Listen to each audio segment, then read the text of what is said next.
You're listening to Bush Radio.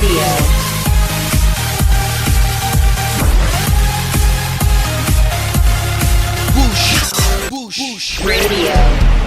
Your real talk radio.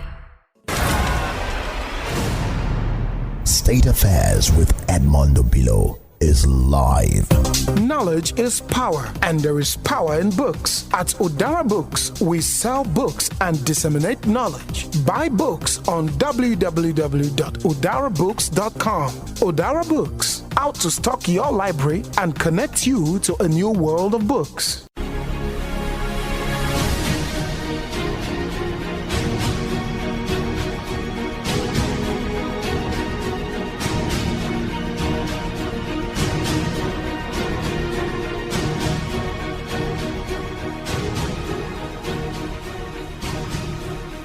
You think strategically.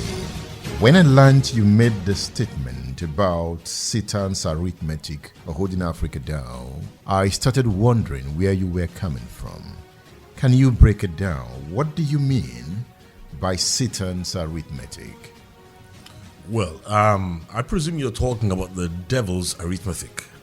Now, any sane African has probably wondered, like I did for decades, as to why there was so much backwardness, failure, and lack of progress, harmony, peace, and the inability for the average African child to develop their potentials. Now, these are questions that have been around for decades, if not centuries. So I remember that for many years I conducted a multidisciplinary research into the reasons why it is so for Africa. Now, it's the conclusions of my 20-something odd years of almost 30 years of research that concluded in the devil's arithmetic. And this is it. If you look at the failure, the fractals of failure, 54 nation states, 10 dependent territories of Africa, you would need to agree with me that that failure is unnatural, given the potentials that are coded into the human being, into humankind. Look at the ingenuity. We talk about what the Creator put into humankind. You look at the track record of Africa. Of course, here and there for a short time, some African countries appear to make some progress for a short while. But when you look on the long run, you take a panoramic view over, through history, the history of Africa, you will agree with me that this results are totally unnatural and they are not consonant with humanity. Let me talk about chaos theory here. Before you talk about chaos theory, when you say unnatural, what are the things you are driving at? Where you see a set of human beings who continue to do the things the same way they've done things for centuries. What you're looking at, for example, human beings will talk about improvement, will come up with creative ideas and solutions. You'll never see a herd of elephants, for instance, have a meeting to create a reservoir of water so that in the dry seasons they would have water to drink. You'd never see that. So the unnaturalness of the African situation lies in the lack of innovation in the African man. The fact that you cannot really record much progress, and the fact that, watch this, this is what W.E.B. Dubois called the tertium quid. He was the first African American to graduate with a PhD in Harvard University.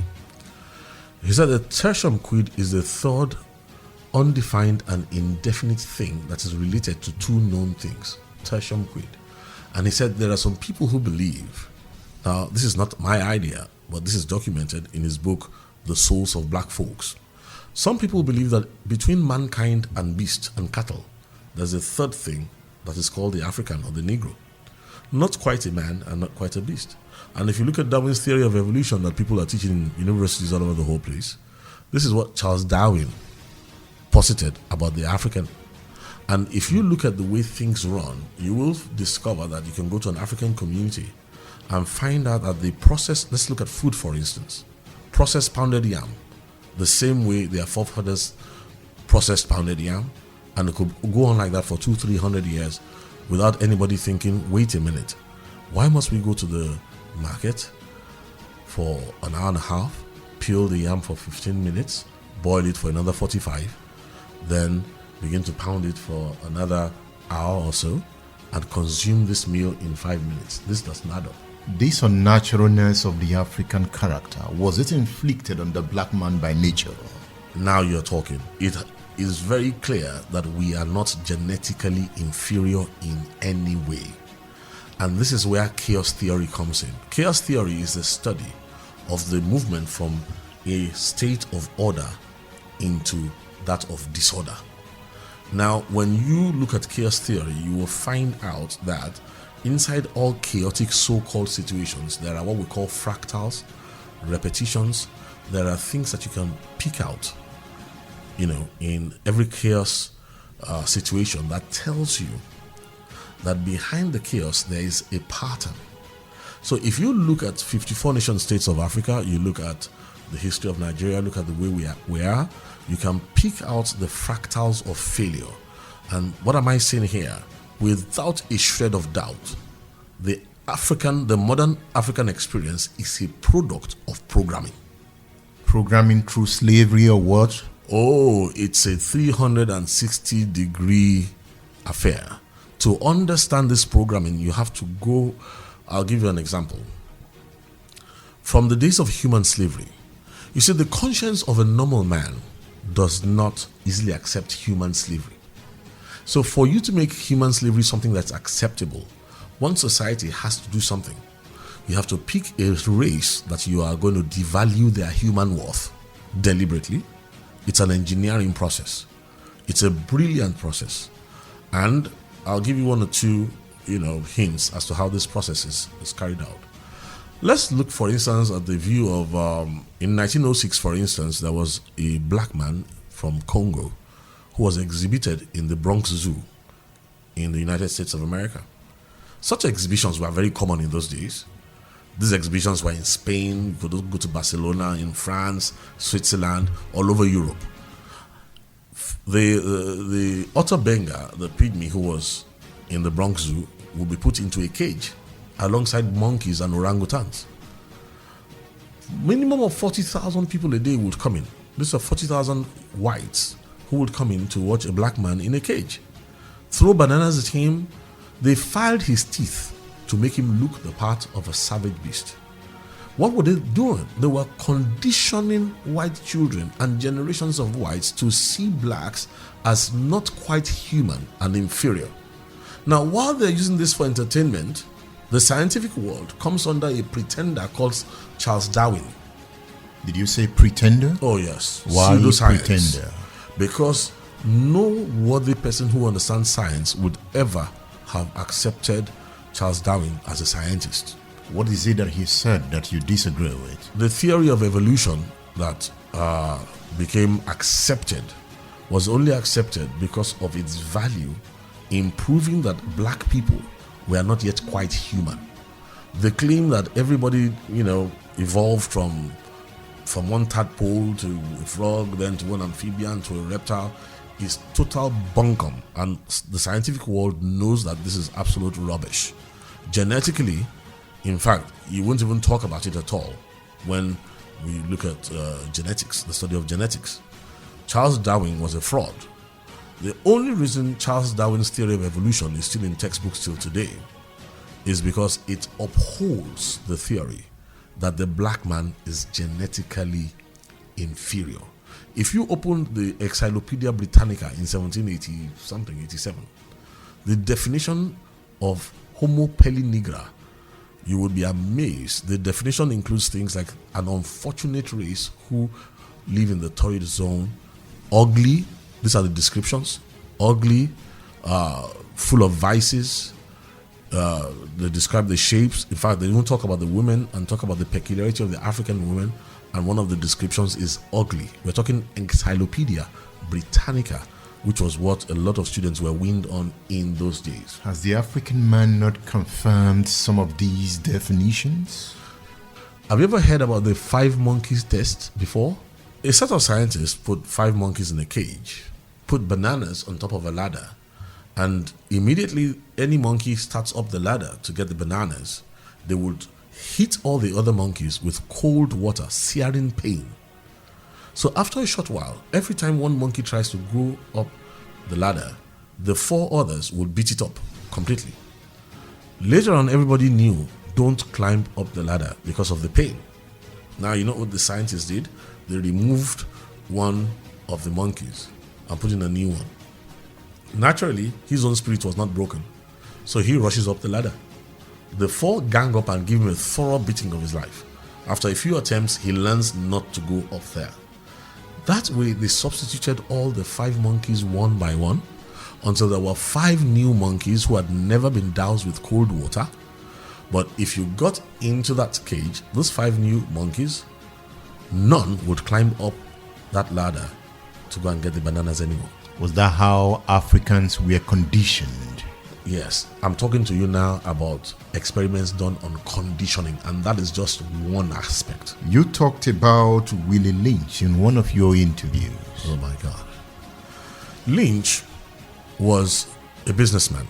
Lynch was brought in from the West Indies because the colony of Virginia had dealt into slavery and found out that Africans were not making good slaves because they kept insisting that they were not animals who would be sold, they were not animals who could be bred anyhow, and kept saying, look, we have a history of where we're coming from in West Africa and all that. So the waste factor, I'm quoting them now, was so high that the Virginians had to invite Willie Lynch to come and teach them how to make human slavery profitable. And what Lynch did was that he looked around and said, look, the wastage you people have done, cutting off legs and all, beheading them and all that, the economic wastage is the highest waste factor he had seen since the records of the Roman Empire, who employed the same program. And Lynch said, I'm going to give you 6 instructions. These 6 instructions, by the time you are through, anybody, your overseer, any of you can put it into action. But once you've done these 6 instructions, I will guarantee you a set of slaves who will continue to breed and produce slaves for a minimum of 600 and something years. And all you have to do is just supervise them. Normally, apart from in the book, we don't like mentioning the 6 steps. Because if we mention these 6 steps till today, you can break the human spirit till today. You can crack the soul and yoke a human body permanently by using these 6 steps. And his recommendations worked, right? His recommendations were to apply these 6 steps. And once you applied them, you would find out. Let me give you step 3, for instance. After the first 2 steps, you would have broken the spirit of the slaves through certain processes by destroying the image of the strongest male and putting him through excruciating pain. Then the way you break horses from the wild to a natural state, you break the women. Now separate them and don't let them have a notion of family, because it's humans that have families. Start mating them 2 on 3, 4 on 5, so that when the woman is pregnant, you really don't know who's the father. So the book, The Root and the Story of Kintakiti reflects your story. Oh, it's just scratching the surface. Roots and Kintakiti's experience is sound entertainment because people don't realize the depths of engineering that was used to produce slaves out of human beings. And can that be the foundation of Africa's problem?